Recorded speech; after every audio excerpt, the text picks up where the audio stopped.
Friends, कैसे आप सब? उम्मीद है आप सब ठीक होंगे। स्टार्ट करते हैं कल का ही लेक्चर, कंटिन्यू करेंगे।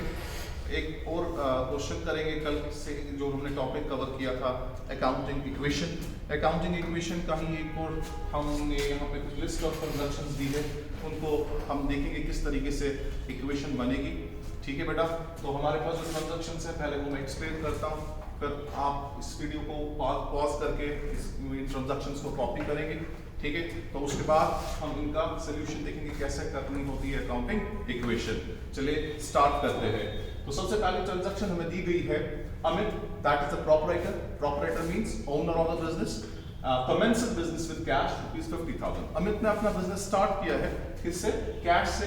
कितना? ₹50,000। ठीक है बेटा, तो इसने कैश से स्टार्ट किया है, 50,000 रुपए का कैश इसने लगाया था बिजनेस को स्टार्ट करने के लिए। इसके बाद क्या हुआ है कि परचेज गुड्स किए गए हैं। Purchase goods for cash ₹20,000 and on credit 30,000।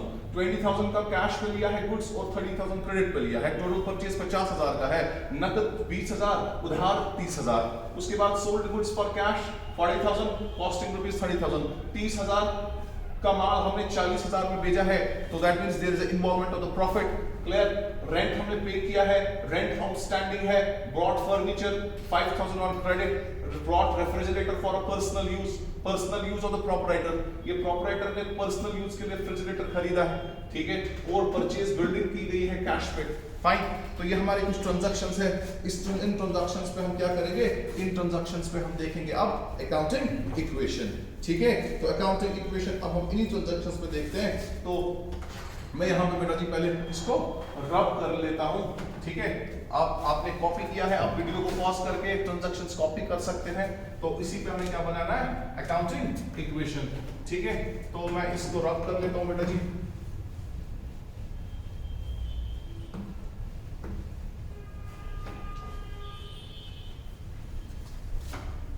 तो बना लेते हैं इसकी अकाउंटिंग इक्वेशन। क्या है अकाउंटिंग इक्वेशन का फॉर्मेट? हम लेंगे पहला सीरियल नंबर, उसके बाद लिखते हैं ट्रांजैक्शन।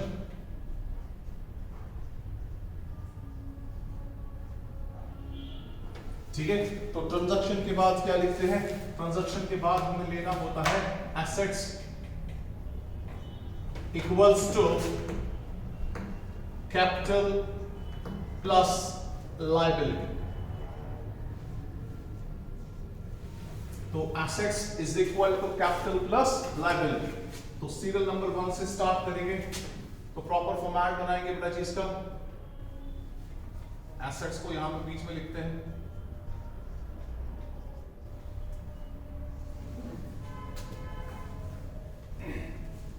इसके बाद है कैपिटल प्लस लायबिलिटी। क्लियर? तो सबसे पहले हमने देखना है ट्रांजैक्शन क्या क्या इन्वॉल्व हुई है, उसी हिसाब से हम चलेंगे। देख लीजिए बेटा जी, सबसे पहले ट्रांजैक्शन क्या थी? Commenced business with cash.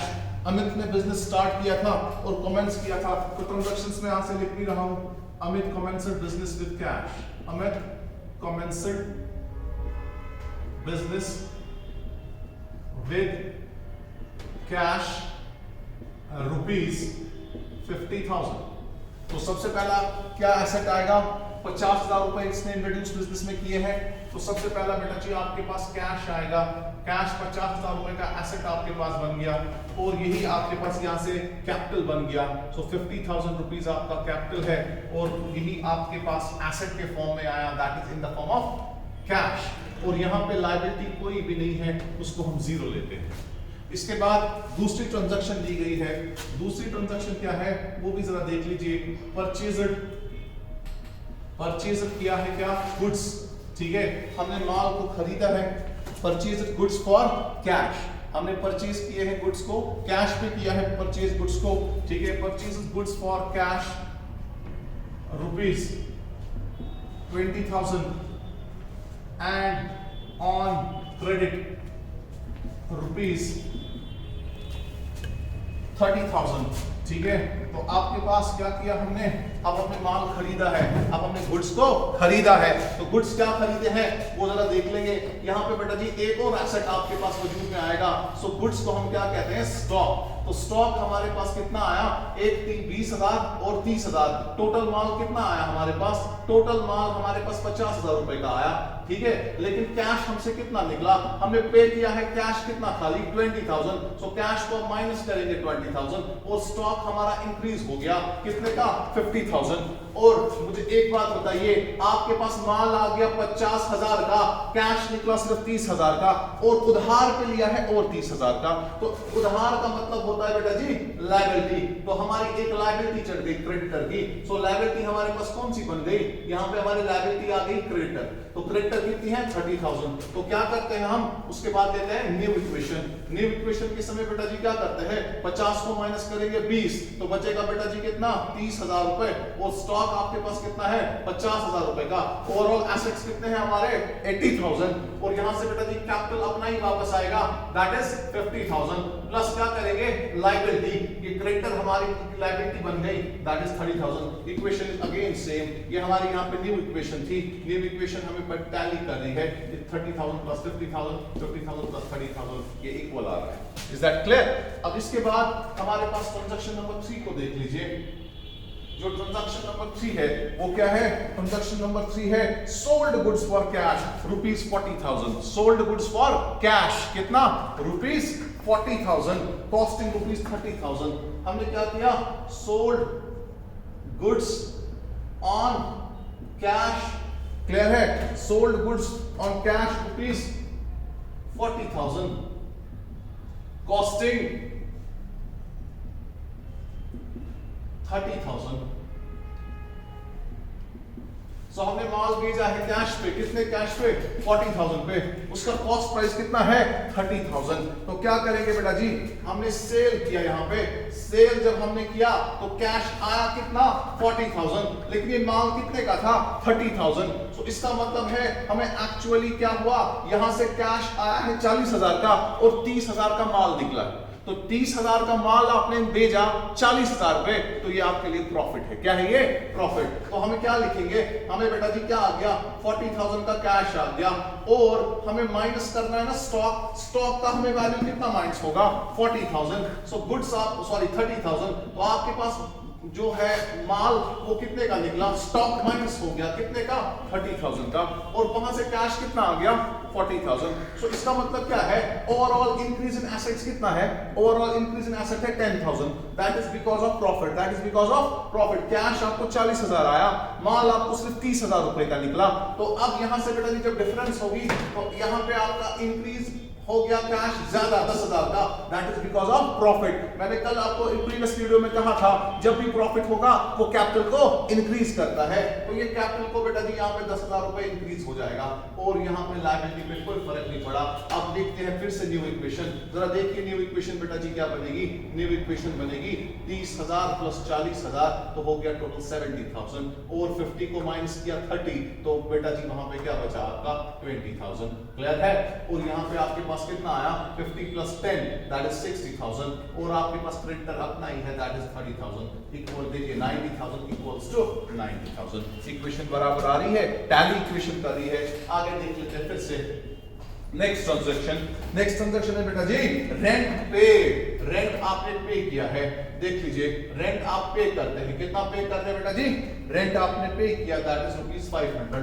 Rent सबसे पहले क्या है, ये एक्सपेंस है, हमें एक्सपेंस का मतलब है ये हमने ड्यू था और हमने पे किया तो पैसा निकला और एक्सपेंस हो गया। तो एक्सपेंस जब भी हम करते हैं तो वो कैपिटल को डिक्रीज करता है। एक्सपेंसेस जो होते हैं वो कैपिटल को क्या करते हैं, डिक्रीज। तो हमारे पास जो रेंट है बेटा जी, रेंट हमारे पास कैश को माइनस करेगा 500, और चूंकि ये एक्सपेंस है, एक्सपेंस डायरेक्टली माइनस करता है कैपिटल को।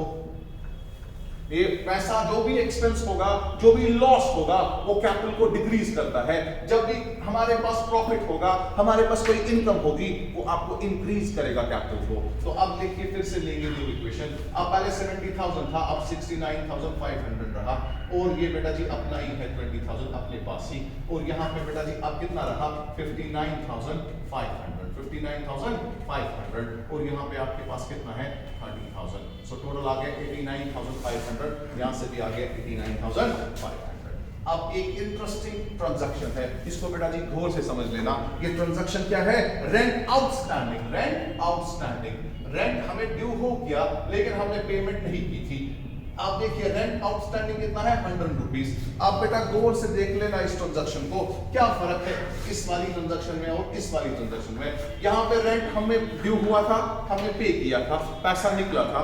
यहाँ पे हमें रेंट चढ़ा है, रेंट ड्यू हुआ है, दैट मींस एक्सपेंस बन गया है, लेकिन हमने उसकी पेमेंट अभी नहीं की है। तो ये हमें क्या बन गई? ये बन गई लायबिलिटी।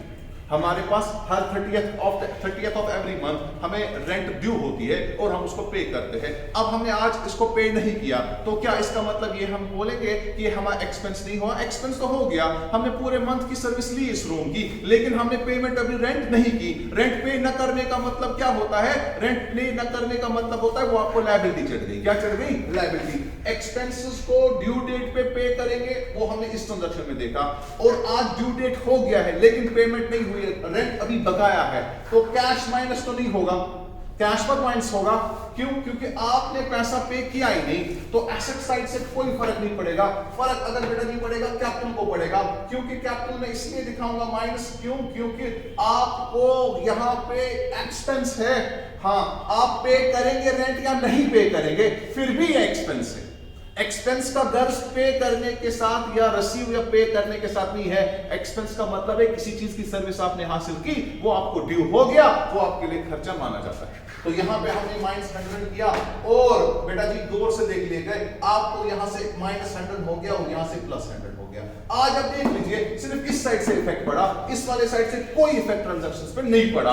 बात को गौर से देख लेना। क्या आपके पास 59,500 है कैपिटल, इसमें से -100 हो गया, because why we decrease the capital? Because we have an expense। Expense जब भी होगा बेटा जी तो उस समय हमें क्या करना होता है? उस समय हमें कैपिटल को रिड्यूस करना है, कैपिटल माइनस हो जाता है, कैपिटल को डिक्रीज करना है। और यहाँ पे आपको लायबिलिटी चढ़ गई है, 100 रुपए हमें कल परसों पे करना ही करना है, ये हमें liability, we are liable to pay it. So ये लायबिलिटी बन गई। तो लेंगे हम क्या इसका? New equation. जरा देखिए न्यू इक्वेशन क्या लेंगे।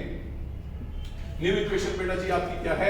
न्यू इक्वेशन आपकी बन गई। यहां पे तो कोई फर्क नहीं पड़ेगा, ये अपना ही आएगा 69,500 प्लस करेंगे 20,000 और यहां से आपको माइनस करना पड़ा 100, 59,400 यहां से प्लस करने पड़ेगा 30,100 rupees. Equation is again same, equation tally हो रही है, right hand side equals to left hand side. ठीक है बेटा जी। अब नेक्स्ट ट्रांजैक्शन है बॉट फर्नीचर। बॉट फर्नीचर, अब हमने क्या किया? हमने फर्नीचर खरीदा, बॉट फर्नीचर। कितने का खरीदा बेटा जी? बॉट हमने फर्नीचर किया है ₹5,000 ऑन क्रेडिट। ऑन क्रेडिट हमने फर्नीचर को ऑन क्रेडिट भेजा है। तो फर्नीचर को जब हम क्रेडिट पे बेचते हैं ना, तो हमारे से क्या होगा? हमारे से फर्नीचर को 5,000 रुपए कम हो जाएंगे, फर्नीचर के 5,000 रुपए कम हो जाएंगे। तो पैसा कम हो जाएगा। मुझे एक बात बताइए, क्या पैसा कम हो जाएगा? नहीं हो जाएगा, क्योंकि हमने पैसा पे नहीं किया है, हमने उधार पे लिया है। बात आपको समझ बेटा जी आई? तो कैश माइनस नहीं होगा, क्योंकि पेमेंट हमने की ही नहीं है। तो क्या होगा? पहले एक एसेट नया आएगा। कौन सा एसेट आएगा बेटा जी? फर्नीचर आएगा। क्या आएगा? फर्नीचर। फर्नीचर जो हमारे पास है वो कितने का आएगा? 5,000 रुपीज का इंक्रीज होगा। ठीक है। अब पैसा तो हमने नहीं दिया, हमने उधार पे लिया, तो हमें क्रेडिटर का उधार चढ़ा, तो हमें अब लायबिलिटी चढ़ गई कितने की? 5,000 रुपए की। अगर हम कैश में खरीदते तो यहाँ पे कैश को माइनस होता, क्योंकि हमने मत पैसा दिया, हमने उधार पे लिया। उधार का मतलब क्या होता है? लायबिलिटी। तो लायबिलिटी 5,000 की चढ़ गई। देख लीजिए बेटा जी न्यू इक्वेशन, आपके पास 69,500 है, प्लस करेंगे 20,000 और आपके पास नया एसेट जो है फर्नीचर वो है 5,000 और यहाँ पे देख लीजिए 59,400 अपना ही है, क्योंकि कैपिटल पे कोई फर्क नहीं पड़ा, लेकिन लायबिलिटी आपकी इंक्रीज हो गई नाउ 35,100। अब इक्वेशन देखिए बराबर आ रही है। Is that clear to everyone? यहाँ पे हमें क्लियर हो गया सबको? ठीक है, आगे देखते हैं। नेक्स्ट ट्रांजैक्शन है bought refrigerator for personal use. हमने क्या किया बेटा जी? हमने एक फर्नीचर, हमने अब रेफ्रिजरेटर खरीदा है। हमने एक रेफ्रिजरेटर खरीदा। ये किसने खरीदा? ये अमित खरीद रहा है, दैट्स अ बिजनेसमैन।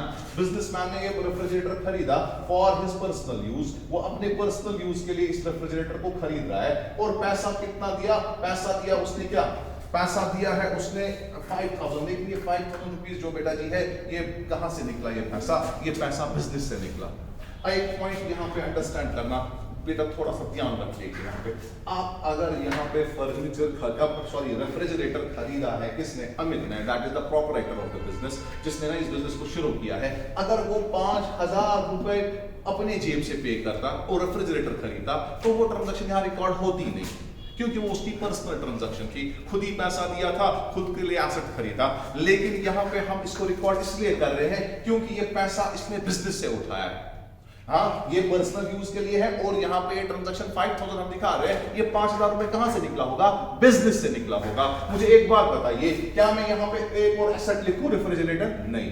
क्यों नहीं लिखूं? क्योंकि ये बिजनेसमैन अपने लिए खरीद रहा है। हम यहाँ पे उन एसेट्स की, एसेट वो होता है जो बिजनेस के रिसोर्सेज होते हैं। पहले वीडियो में भी बताया था, assets are the resources which are owned by the business. ये ओन्ड बाय द बिजनेस नहीं है, it will be owned by the businessman, और ये इसको अपने पर्सनल यूज के लिए खरीद रहा है, लेकिन पैसा बिजनेस से निकाल रहा है, तो इसको कहेंगे ड्राइंग्स। क्या कहेंगे?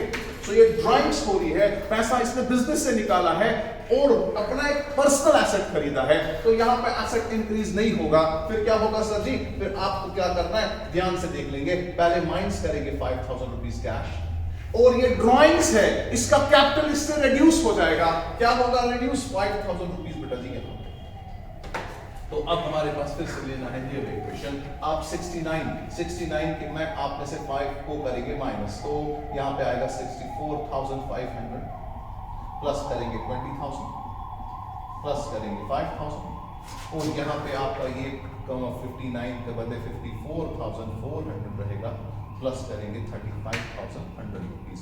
इस तरीके से आपके पास इक्वेशन बनेगी। तो टोटल इक्वेशन जो आपके पास बेटा जी है वो कितनी आपके पास आ गई? आपने जो रेफ्रिजरेटर बेटा जी खरीदा है तो आपके पास 64,500 कैश रहा, और 20,000 रुपीज आपके पास स्टॉक है, और फर्नीचर आपके पास कितना है? 5,000 रुपीज का। और वहां से हमारे पास क्या है? हमारे पास 54,400 हमारे पास कैपिटल है, और हमारे पास 100 रुपीज जो है, 100 रुपीज हमारे एक आउटस्टैंडिंग एक्सपेंसेस है, जो हमारे पास 100 रुपीज था ना, हमारे पास एक यहाँ पे 35,100 एक तो हमारे पास पहला क्रेडिटर 30,000 का था, और यहाँ पे हमारी लायबिलिटी एक और चढ़ी थी जो आउटस्टैंडिंग एक्सपेंसेस थे, और यहाँ पे हमारे पास एक और 5,000 रुपए का कर्जा चढ़ा था जो हमने क्रेडिटर से ही चढ़ा था 5,000, टोटल 35,100। क्लियर है? शाबाश। अब इसके बाद नेक्स्ट हमारे पास कौन सी ट्रांजैक्शन है? नेक्स्ट ट्रांजैक्शन बेटा जी कौन सी है? नेक्स्ट ट्रांजैक्शन है अब last transaction, that is purchase building for cash for ₹20,000। अब हम क्या करते हैं? परचेज हमने किया building, purchase building for cash ₹20,000। तो एक बिल्डिंग आप खरीद रहे हैं, तो एक बिल्डिंग का नया एसेट वजूद में आएगा। एक नया एसेट वजूद में आ गया बेटा जी, कौन सा?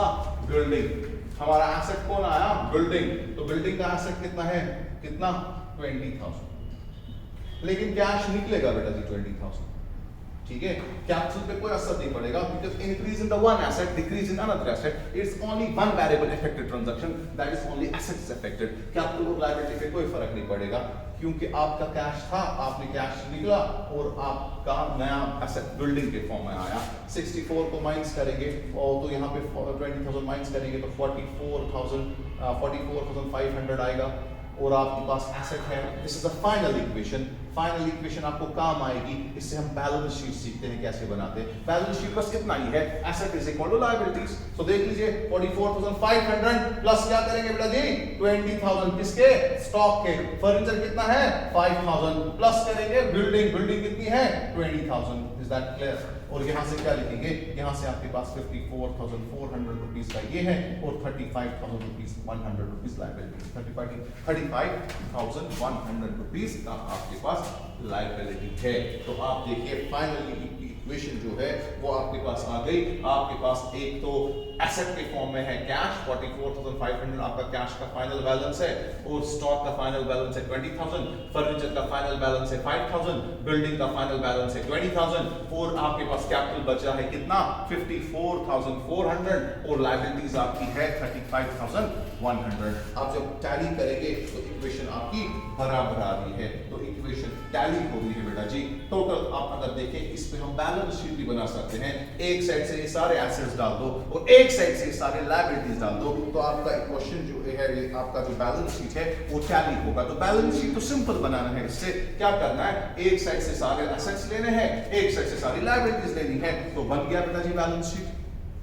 क्लियर है? तो हमने देखा किस तरीके से हमने इक्वेशन को यहाँ पे देखा कि हर एक ट्रांजैक्शन के बाद इक्वेशन टैली कर रहा है। तो यहाँ पे फिर से assets equals to capital plus liability, ये जो सारे एसेट्स है इनका टोटल कर लेते हैं। अगर सारे एसेट्स हम देखेंगे इनका हम बेटा जी क्या करेंगे, सारे एसेट्स जितने भी आपके पास है उनका हम क्या करेंगे, टोटल करेंगे। सारे एसेट्स का टोटल करने से क्या निकलेगा आपका, तो हमने देखा टोटल हमारे पास एसेट्स कितने हैं, तो मैंने सारे एसेट्स का टोटल किया, तो टोटल कितना है बेटा जी 89,500, और यहां से कैपिटल और लायबिलिटीज का भी टोटल किया, वो कितना है 89,500। सो इक्वेशन बराबर आई, हर एक स्टेज पे हमने देखा इक्वेशन बराबर आई। Is that clear? शाबाश। अब आप इसको कॉपी करके देख सकते हैं, हम इसका बैलेंस शीट आप देखेंगे कैसे बनाते हैं। आपने वीडियो को पॉज करके आप बेटा जी इसको कॉपी कर सकते हैं। तो फिलहाल मैं इसको रब करता हूं, अब देखेंगे बैलेंस शीट इस पे कैसे बनाया जाएगा। तो मेनली आपके पास ये वाली चीजें बड़ी इंपॉर्टेंट है। मैं यहां से इसको रब करता हूं और यहां पर मैं दिखाऊंगा आपको बैलेंस शीट कैसे बनाया जाता है। एक अकाउंटिंग इक्वेशन से हम बैलेंस शीट बना सकते हैं, कैसे वो अभी हम देखते हैं। बहुत ही आसान है, जब हम फाइनेंशियल स्टेटमेंट्स पढ़ेंगे वहां पे भी आपको बैलेंस शीट ऐसे ही बनाना है, बहुत ही सिंपल हो जाएगा। देख लीजिए कैसे।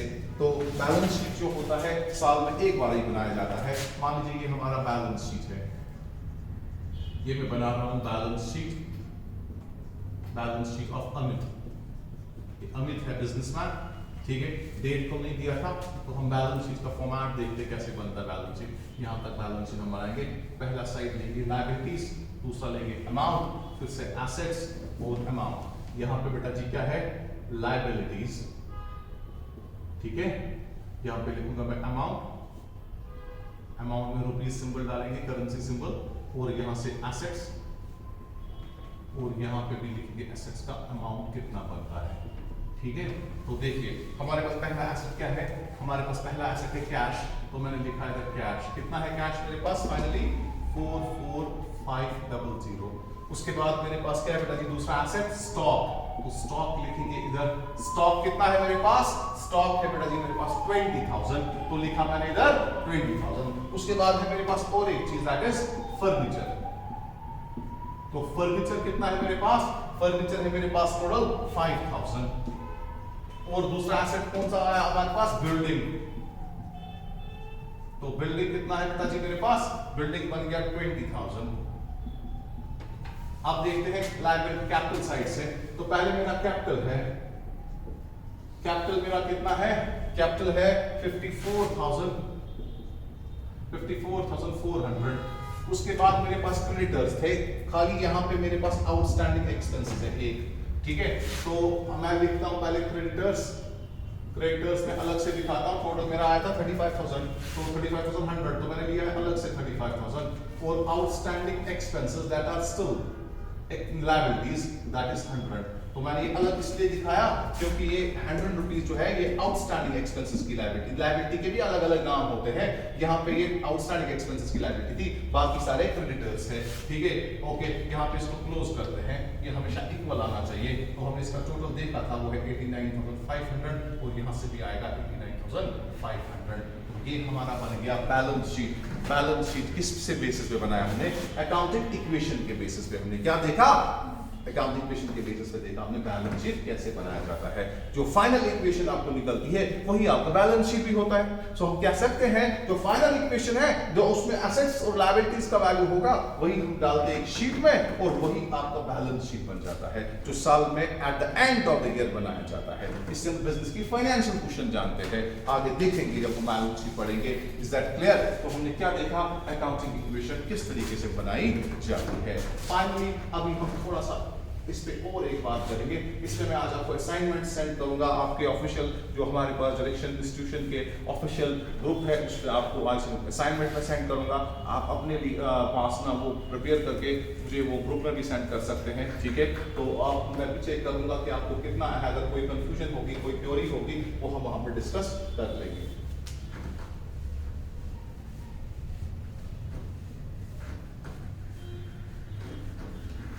तो देखिए जो अकाउंटिंग इक्वेशन अभी तक हमने देखा, इसमें हमने देखा क्या कि एसेट्स जो हमारे पास होते हैं, एसेट्स होते हैं किसके बराबर, कैपिटल प्लस लायबिलिटी।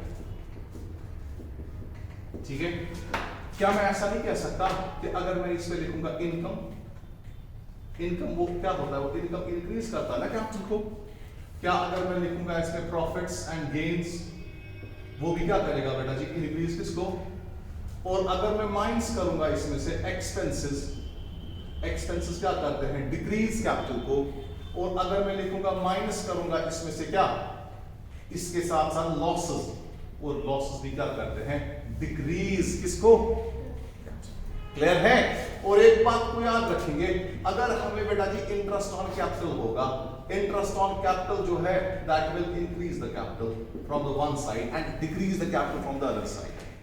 अगर आपको कोई पूछे कोई ऐसी ट्रांजैक्शन है जिससे एक साइड से एक कैपिटल इंक्रीज होगा और वही कैपिटल डिक्रीज होगा, वो कौन सा है, interest on capital, interest on capital. So interest on capital जो है, आपको ये पहले अंडरस्टैंड सेपरेट भी करना है कि इंटरेस्ट ऑन कैपिटल क्या होता है। कि बिजनेस में हम क्या मानते हैं कैपिटल को, लायबिलिटी। ठीक है, तो हम ओनर जो होता है हम उसको इंटरेस्ट देते हैं। सो इंटरेस्ट जब हम ओनर को देंगे तो उससे कैपिटल उसका क्या होगा, हमारे पास ओनर का अकाउंट जो चलता है उसको हम कैपिटल अकाउंट कहते हैं। सो जब हमने उसको इंटरेस्ट दिया तो उसको क्या होगा, उसका ये इंटरेस्ट ऑन कैपिटल जो है वो इंक्रीज कैपिटल को फ्रॉम द वन साइड करेगा, फ्रॉम द अदर साइड वो बिजनेस के लिए एक्सपेंस भी है तो उस हिसाब से वो कैपिटल को डिक्रीज भी करेगा।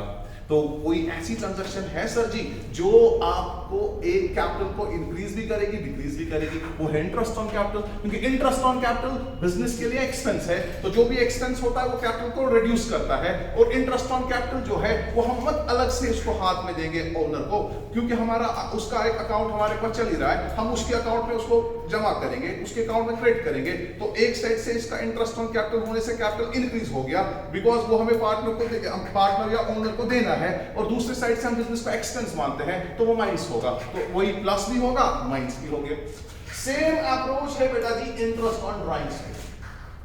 जो इंटरेस्ट ऑन ड्राइंग्स है, कोई पार्टनर बिजनेस से ड्राइंग्स करता है तो कैपिटल उससे रिड्यूस होता है, तो वो पार्टनर के लिए लायबिलिटी बन जाती है। तो हम पार्टनर को कल बोलते हैं इंटरेस्ट के साथ ही ड्राइंग्स वापस भरने। सो जो इंटरेस्ट ऑन ड्राइंग्स वो हमें देगा तो बिजनेस के लिए गेन है, बिजनेस के लिए जो बिजनेस के लिए गेन है तो वो कैपिटल को प्लस करना है, तो कैपिटल उससे बेटा जी इंक्रीज हो जाएगा, कैपिटल हमारा क्या हो जाएगा उससे इंक्रीज, क्योंकि वो हम गेन मानते हैं। और फ्रॉम द अदर साइड तो वो हम उसको नकद पैसों से नहीं मानते, हम उसको नहीं बोलते आ जाओगे इंटरेस्ट ऑन ड्राइंग्स भरो, क्योंकि हमारा अकाउंट ऑलरेडी हम उसको अकाउंट ऑपरेट कर ही रहे हैं, हम उसको अकाउंट में से उसके लिए माइनस करेंगे, वो पैसा एक साइड से काटेंगे दूसरी साइड से प्लस होगा। ये सिर्फ अकाउंटिंग इक्वेशन में होता है। तो हम एक साइड से इंटरेस्ट ऑन ड्राइंग्स प्लस करेंगे, that's a gain for business, और दूसरा साइड से बिजनेसमैन का जो पैसा था वो इससे रिड्यूस होगा, क्योंकि बिजनेसमैन का अकाउंट हमारे पास कौन है, capital account. So interest on drawings from the one side it will increase the capital, from the other side it will decrease the capital. Interest on capital में भी ऐसा ही होता है, इंटरेस्ट ऑन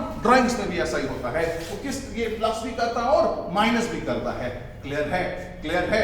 बात को आपने अंडरस्टैंड किया होगा कि इंटरेस्ट ऑन ड्राइंग्स जो है, जो हमारे लिए बिजनेस में गेन है, तो कैपिटल इंक्रीज होगा, क्योंकि कैपिटल अब ये पैसा हम उसको नहीं बोलते आ जाओ इंटरेस्ट दे दो हमें ड्राइंग्स पे, नहीं, हम उसके कैपिटल से ही रिड्यूस करते हैं, वो कैपिटल उसका कम कर देते हैं, क्योंकि उसके लिए बिजनेसमैन का अकाउंट ऑपरेट हम कैसे करते हैं, कैपिटल अकाउंट से। ठीक है, तो कैपिटल अकाउंट को एक साइड से रिड्यूस होगा और दूसरी साइड से इंक्रीज होगा। Is this clear? सो आपने देखा कि अकाउंटिंग इक्वेशन हमने कैसे की, और उसके बाद हमने देखा कि इक्वेशन पे ही कैसे बैलेंस शीट को प्रिपेयर किया जाता है। सो अगर आपको कुछ क्वेरीज होगी, अगर आपको कुछ क्वेश्चंस होंगे, आप हमें ग्रुप में वो सेंड कर सकते हैं, और मैं आपको एक असाइनमेंट भी आज सेंड करने वाला हूँ, वो भी आप करेंगे। अगर उसमें कुछ डिफिकल्टी होगी, प्रॉब्लम होगी, तो वो आप मुझसे शेयर करेंगे, ग्रुप में करेंगे। ठीक है, इसी उम्मीद के साथ आप अपना ख्याल रखेंगे। ठीक है, तो अगले वीडियो में फिर से मिलते हैं। Till good bye, take care.